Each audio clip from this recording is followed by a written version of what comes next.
warahmatullahi wabarakatuh.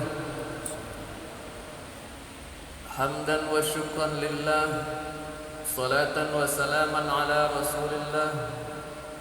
Allahumma salli ala Sayyidina Muhammad wa ala ali Sayyidina Muhammad.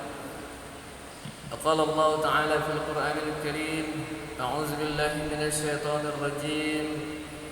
Ya ayyuhalladzina amanu kutiba 'alaikumus syiyam kama kutiba 'alal ladzina min qablikum la'allakum tattaqun.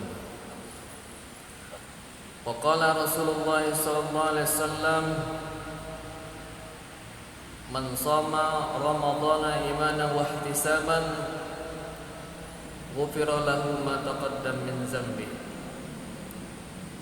Qala aidan, man qama ramadhana imanan wa ihtisaban ghufira lahu ma taqaddam min dhanbi. Wa qala aidan, man qama lailatal qadri imanan wa ihtisaban ghufira lahu ma taqaddam min dhanbi. Jamaah subuh yang dimuliakan Allah Subhanahu wa taala, pada subuh yang berbahagia ini kembali kita bersyukur kepada Zat yang telah menciptakan seluruh alam semesta, seluruh makhluk baik yang tampak maupun yang tidak tampak, dan kemudian mengatur segala urusannya, membagi nikmat-nikmatnya kepada siapa-siapa yang Dia kehendaki. Dan di antara hamba-hambanya ada nikmat ataupun ada di antara mereka yang menerima nikmat Allah yang luas, dan ada sebahagiannya yang barangkali Allah persempit. Dan itu semuanya atas kekuasaan Allah Subhanahu wa taala. Tidak ada intervensi makhluk yang mampu untuk mengatur nikmat Allah Subhanahu wa taala yang diberikan kepada makhluk-makhluknya. Untuk itu, atas apa yang kita miliki, atas apa yang kita rasakan pada hari ini, kembalikanlah kesyukuran itu sepenuhnya kepada Allah Subhanahu wa taala. Dan mudah-mudahan nikmat-nikmat yang kita terima mengantarkan kita menjadi ahli-ahli ibadah. Karena di antara implementasi daripada mensyukuri nikmat Allah Subhanahu wa taala adalah dengan cara menggunakan nikmat itu untuk beribadah kepada Allah Subhanahu wa taala dan tidak untuk yang lainnya. Salat dan salam kita sampaikan kepada Nabi Muhammad sallallahu alaihi wasallam. Allahumma salli ala Sayyidina Muhammad wa ala ali Sayyidina Muhammad. Padanya kita mencontoh bagaimana Rasulullah sallallahu alaihi wasallam menghidupkan hari-hari Ramadannya, baik itu siangnya maupun malamnya. Tiada yang mampu mengungguli Nabi Muhammad sallallahu alaihi wasallam dalam hal mengisi Ramadannya. Maka contoh kita tertinggi dalam melaksanakan ibadah pada bulan suci Ramadan ini adalah Nabi Muhammad sallallahu alaihi wasallam. Untuk itu kita buka jugalah di bulan-bulan Ramadan ini bagaimana Rasulullah sallallahu alaihi wasallam beribadah di dalamnya. Baik puasa yang dilakukan oleh Rasulullah sallallahu alaihi wasallam maupun ibadah-ibadah yang lainnya termasuk qiyamul lail, infak, sedekah, dan juga tilawah dan seterusnya. Kaum muslimin, kaum muslimat rahimakumullah, kita sudah mengetahui bahwa perintah puasa itu adalah sesuatu yang diwajibkan oleh Allah Subhanahu wa taala. Dasarnya antara lain surat Al-Baqarah ayat 183 yang barangkali sudah mahsur di telinga kita. Nah, kemudian kaum muslimin rahimakumullah, di hadis-hadis yang kami baca di muqaddimah tadi, Rasulullah sallallahu alaihi wasallam menjelaskan, man shoma ramadhana imanan wa ihtisaban ghufira lahu ma taqaddam min dzambi. Kemudian pada hadis-hadis berikutnya ada 3 pokok amal ibadah yang khas itu ada pada bulan Ramadan, yaitu puasa, kemudian juga tarawih ataupun qiyamul lailnya, kemudian juga di dalamnya ada Lailatul Qadar. Dan yang menariknya kaum muslimin kaum muslimat yang dimuliakan Allah Subhanahu wa taala, hadis itu di ujungnya senada ataupun sama. Man shoma ramadhana imanan wa ihtisaban ghufira lahu ma taqaddama min dzanbi. Man qama Ramadan begitu juga, kemudian man qama Lailatul Qadri begitu juga. Ada iman dan ihtisab. Tentang iman barangkali mungkin kita sudah memahaminya, bahwa apa yang kita lakukan dalam hal ini ibadah puasa berangkat dari keimanan kita. Kita meyakini wajibnya perintah puasa ini ataupun syariat, baik itu puasa maupun salat tarawih dan juga menghidupkan Lailatul Qadar itu adalah syariat Allah Subhanahu wa taala. Syiar-syiar yang datangnya dari Allah Subhanahu wa taala. Kemudian ikhtisab. Para ulama banyak menjelaskan kaum muslimin rahimakumullah, antaranya Ibnu Battal menjelaskan bahwa yang disebut dengan ikhtisab itu adalah ketika kita melakukan sesuatu karena kita mengharapkan pahala dari Allah Subhanahu wa taala. Atau ada juga yang mengatakan ikhtisab itu sama dengan ikhlas. Nah, kaum muslimin sidang jamaah subuh rahimakumullah, apa yang ingin kita tekankan pada kesempatan ini, bahwa baik ibadah puasa maupun salat tarawih dan lain sebagainya itu yang kita kerjakan di bulan Ramadan harus dimotivasi ataupun memiliki motivasi yang kuat dari dalam diri kita, dari hati kita. Nah, kaum muslimin rahimakumullah, ada suatu kisah ketika Ka'ab menjelaskan, dahulu kata Ka'ab bahwa ada seorang laki-laki di kalangan kami yang dia memiliki rumah, tidak ada orang yang lebih jauh rumahnya dibandingkan dia di masjid, dari masjid. Kemudian ada kalangan sahabat yang menyampaikan kepadanya bahwa apakah kamu tidak ingin memiliki kendaraan, misalnya membeli onta, membeli keledai dan kendaraan yang lainnya yang bisa ditunggangi untuk datang ke masjid, sehingga ia bisa ditunggangi di waktu terik, di waktu siang dan malam ataupun di waktu dingin. Ini ditawarkan oleh sahabat kepadanya. Maka apa kata laki-laki tersebut? Saya tidak ingin dekat dengan masjid, rumah saya dekat dengan masjid, biar saja di tempat yang jauh itu. Karena saya ingin, kata dia, setiap langkah yang saya lakukan, setiap langkah yang saya ayunkan ke masjid, ketika pergi ke masjid kemudian pulang dari masjid, itu tercatat sebagai pahala di sisi Allah Subhanahu wa taala. Maka hal tersebut disampaikan kepada Rasulullah sallallahu alaihi wasallam tentang apa yang dia ucapkan itu ataupun keadaan yang ada pada dirinya, disampaikan oleh sahabat lain kepada Rasulullah sallallahu alaihi wasallam. Maka apa jawab Rasulullah sallallahu alaihi wasallam? Sesungguhnya dia sudah dicatat oleh Allah Subhanahu wa taala sebagai seorang yang ikhtisab. Dari sini kaum muslimin kaum muslimat rahimakumullah, nampak oleh kita bahwa kesungguhan ingin meraih pahala, baik ketika berangkat ke masjid maupun pulang dari masjid, tak peduli dia jauhnya jarak yang ada pada dirinya. Ini menunjukkan suatu upaya motivasi yang ada pada dirinya, yang itu dia lakukan semata-mata karena Allah Subhanahu wa taala.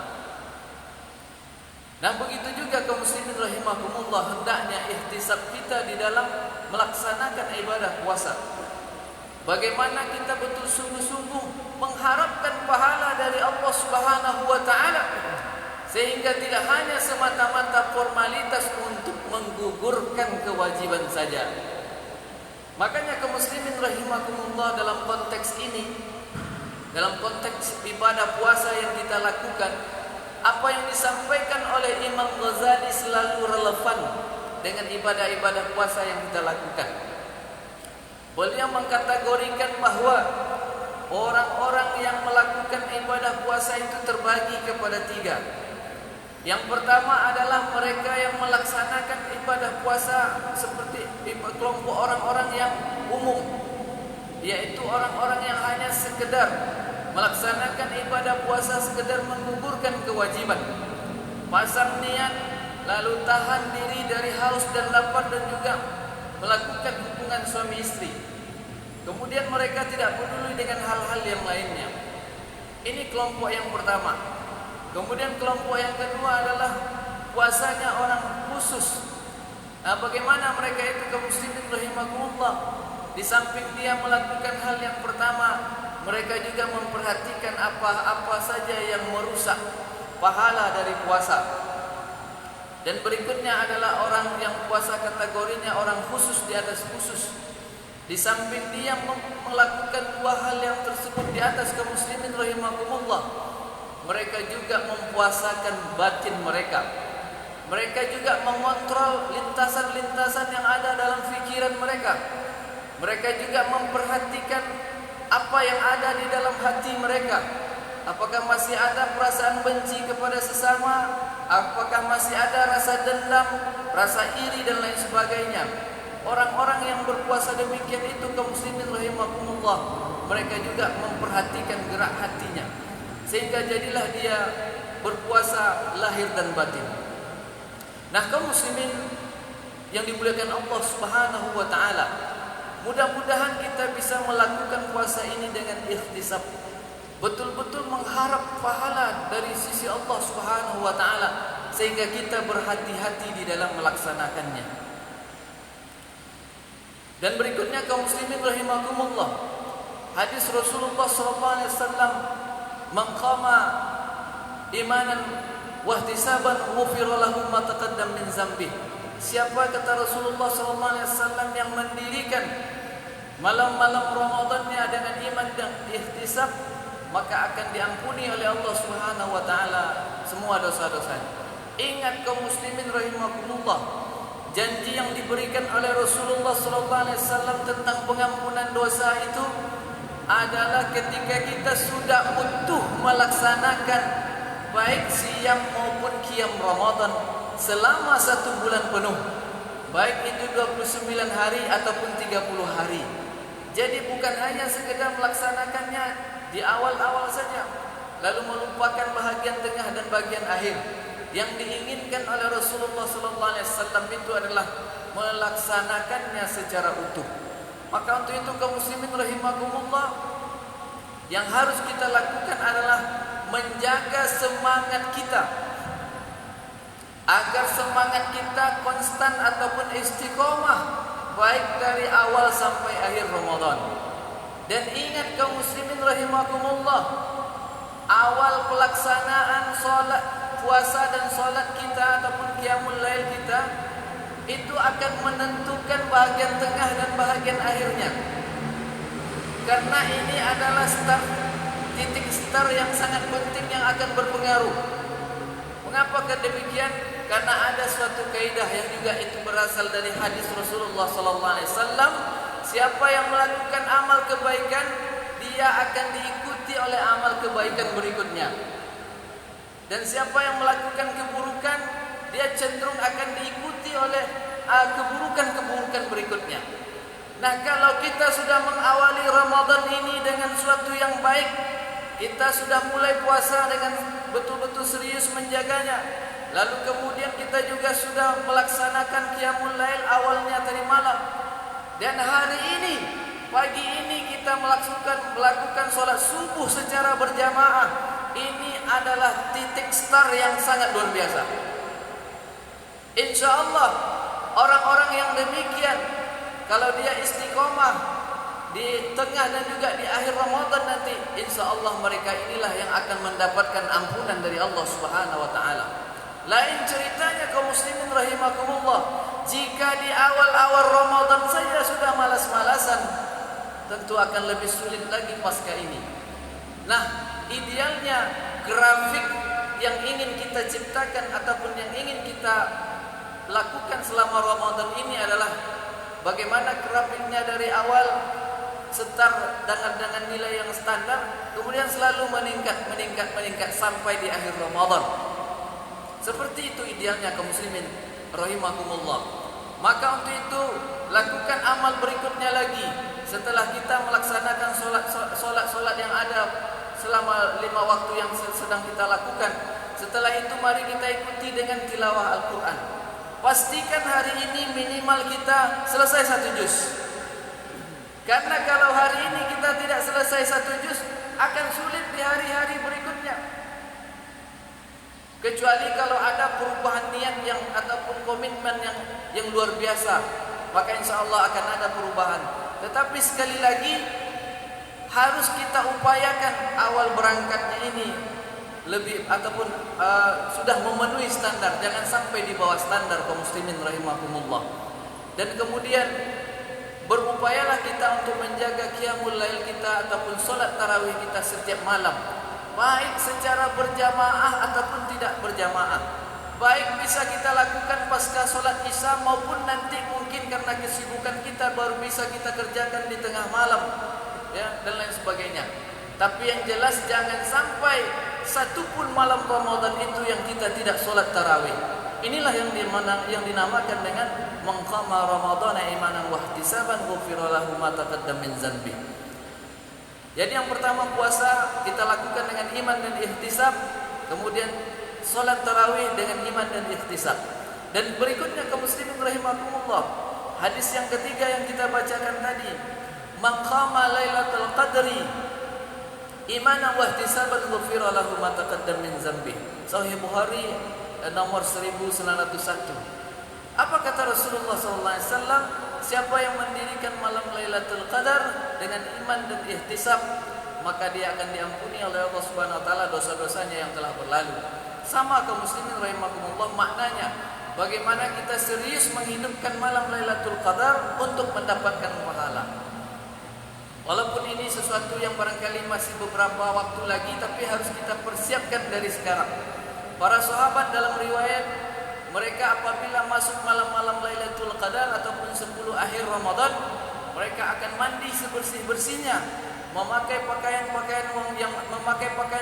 yang terbaik, dan juga mereka memakai wangi-wangian untuk menghidupkan malam-malam akhir Ramadan ataupun dalam rangka mencari Lailatul Qadar. Dan ini harus berangkat dari sebuah motivasi yang sangat luar biasa dalam diri kita, motivasi perpaduan antara iman dan ihtisab, sehingga bagaimanapun kondisinya kita akan bersungguh-sungguh bagaimana menghidupkan malam-malam Lailatul Qadar ataupun 10 akhir Ramadan. Nah, kaum muslimin rahimakumullah, innamal a'malu binniyat. Dalam syarah hadis ini banyak perspektif yang bisa kita ambil.